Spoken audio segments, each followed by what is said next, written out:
যারা সূরা ইখলাস দিয়ে নামাজ পড়েন একটি ভুলের কারণে আপনাদের নামাজ হবে না। অনেকেই আছে আলহামদুলিল্লাহ সূরা ইখলাসকে ভালোবাসেন, সূরা ইখলাসকে মহব্বত করেন, কিন্তু আপনাদের একটি ভুল এমন হয়, এই একটি ভুল যদি আপনাদের হয়ে থাকে তাহলে কিন্তু আপনাদের নামাজ হবে না, নামাজ বাতিল হয়ে যাবে। সূরা ইখলাসের ফজিলত অনেক বেশি, আমরা সকলেই জানি। নবীজি সাল্লাল্লাহু আলাইহি ওয়াসাল্লাম জানিয়ে দিয়েছেন, যে ব্যক্তি সূরা ইখলাস একবার পাঠ করবে আল্লাহ পাক রব্বুল আলামিন 10 পারা কোরআন শরীফ পড়ার সওয়াব দিবেন। যে ব্যক্তি 3 বার পড়বে 1 খতম কোরআন শরীফ পড়ার সওয়াব পাবে। আর যে ব্যক্তি 10 বার পড়বে আল্লাহ পাক রব্বুল আলামিন তার জন্য জান্নাতে একটা প্রাসাদ নির্মাণ করবে। এবং আমরা এরকম অনেক হাদিস শুনেছি যে নবীজি সাল্লাল্লাহু আলাইহি ওয়াসাল্লাম জানিয়ে দিয়েছেন, যারা সূরা ইখলাসকে ভালোবাসবে সূরা ইখলাসের ভালোবাসা তাকে জান্নাত পর্যন্ত পৌঁছে দিবে। এক সাহাবী সব নামাজে সূরা ইখলাস পড়তেন, প্রত্যেক নামাজেই তার সূরা ইখলাস থাকতো। সাহাবাকে অভিযোগ করলেন, ইয়া রাসূলুল্লাহ, সে তো প্রত্যেক নামাজেই সে সূরা ইখলাস পড়ে।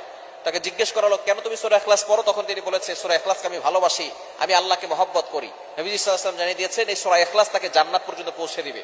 সুতরাং সূরা ইখলাসের ফজিলত অনেক বেশি, কিন্তু আমরা অনেকেই সূরা ইখলাস পড়ি, কুল হুয়াল্লাহু আহাদ আল্লাহুস সামাদ লাম ইয়ালিদ ওয়া লাম ইউলাদ ওয়া লাম ইয়াকুল লাহু কুফুয়ান আহাদ। ছোট্ট সূরা, ফজিলত অনেক বেশি।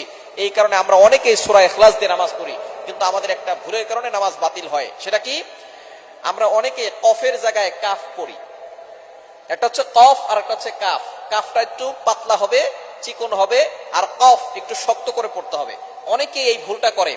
কফ দিয়ে পড়লে কুল হুয়াল্লাহু আহাদ, এটা যদি আপনি পড়েন তাহলে অর্থ হবে, নবী আপনি বলুন আল্লাহ এক, অদ্বিতীয়। আল্লাহ পাক রব্বুল আলামিন তার পরিচয় দিচ্ছেন এখানে।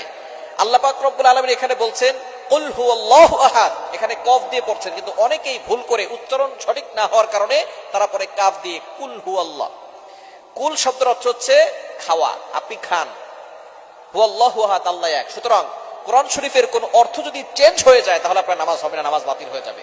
আপনার একটা উচ্চারণের কারণে, যেখানে কফের জায়গায় কাফ পড়তেছেন, যার কারণে আপনার উচ্চারণের কারণে একটা অক্ষর পরিবর্তন হয়ে গেছে, যার কারণে অর্থের চেঞ্জ চলে আসছে। এরকম শুধু সূরা ইখলাসে নয়, পবিত্র কোরআনুল কারীমের যেখানেই আপনি যদি উচ্চারণ সঠিকভাবে না করেন তাহলে কিন্তু অর্থ চেঞ্জ হওয়ার সম্ভাবনা আছে, যার কারণে আপনার নামাজ বাতিল হয়ে যাবে। যেখানে আল্লাহ বলছেন কুল হুয়াল্লাহু আহাদ, আল্লাহ এক, নবী হে আপনি বলুন আল্লাহ এক, আল্লাহ অদ্বিতীয়, সেখানে যদি আপনি বলেন কুল হুয়াল্লাহু আহাদ তাহলে অর্থ হবে, নবী আপনি খান, আল্লাহ এক। সুতরাং অর্থ চেঞ্জ হওয়ার কারণে আপনার নামাজ বাতিল হয়ে যাবে। এজন্য অবশ্যই সতর্ক থাকতে হবে। আমরা কোরআন শরীফটা অবশ্যই শুদ্ধ করে পড়ার চেষ্টা করব। দুনিয়ার সবকিছু ঠিকঠাক মতো চলে, শুধু কোরআন শরীফের বেলায় কোরআন শরীফটা শুদ্ধ করে পড়ে না। আপনি কোরআন শরীফ সব না পারেন, যে সূরাগুলো দিয়ে আপনি নামাজ পড়েন, ছোট ছোট সূরা, এগুলো তো আপনি শুদ্ধ করে পড়তে পারেন। অনেকে সূরা ফাতিহা শুদ্ধ করে পড়তে পারে না, অনেকে সূরা ইখলাস, সূরা ফালাক, সূরা নাস এগুলো শুদ্ধ করে পড়তে পারে না। যেগুলো দিয়ে নামাজ পড়ে সেগুলোই তার শুদ্ধ হয় না। আর নামাজ ভাঙের 1 নাম্বার কারণ হচ্ছে নামাজে অশুদ্ধ পড়া। সুতরাং নামাজে শুদ্ধ করে পড়তে হবে। যদি আপনার এই একটা ভুলের কারণে আপনি, অনেকেই সূরা ইখলাস দিয়ে ম্যাক্সিমাম সময় নামাজ পড়ে।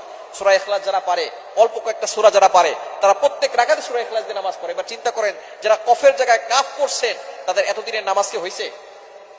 এজন্য অবশ্যই সতর্ক থাকবেন। সূরা ইখলাস দিয়ে যারা নামাজ পড়েন এবং অন্যান্য যে সূরাগুলো আছে উচ্চারণটা সঠিক করে করবেন, কফের জায়গায় কাফ পড়বেন না।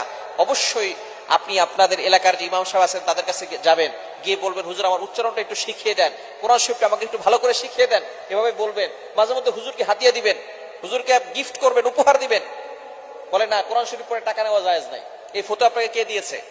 আপনি আপনার সন্তানকে ইংলিশ মিডিয়ামে পড়ান, ইংরেজি কোচিং করান, সেখানে আপনি 2000 টাকা বেতন দিতে পারেন। অঙ্ক পড়ান, সেখানে আপনি 1000 টাকা, 1500 টাকা, 2000 টাকা, 3000 টাকা বেতন দেন। আর কোরআন শরীফ পড়ানোর সময় আপনি মাসলা দিতে আসেন যে কোরআন শরীফ পড়ে টাকা নেওয়া জায়েজ নাই। সুতরাং এইরকম বাটপারি বাদ দেন। আপনি কোরআন শরীফ পড়বেন, এটা যে আপনি যে খরচ করবেন, এটা দান করার সওয়াব পাবেন। আল্লাহ পাক রব্বুল আলামিন এটার জন্য আপনাকে সওয়াব দিবেন। কিন্তু ইংলিশ পড়া, এরপরে বাংলা পড়া, এটা পড়ার জন্য আপনি যে টাকা দিচ্ছেন, এটার যে সওয়াব হবে এরকম কোনো রিওয়ায়াত নাই। তবে কোরআন শরীফ পড়ানোর জন্য আপনি যে খরচ করতেছেন, এটা দানের সওয়াব পেয়ে যাচ্ছেন।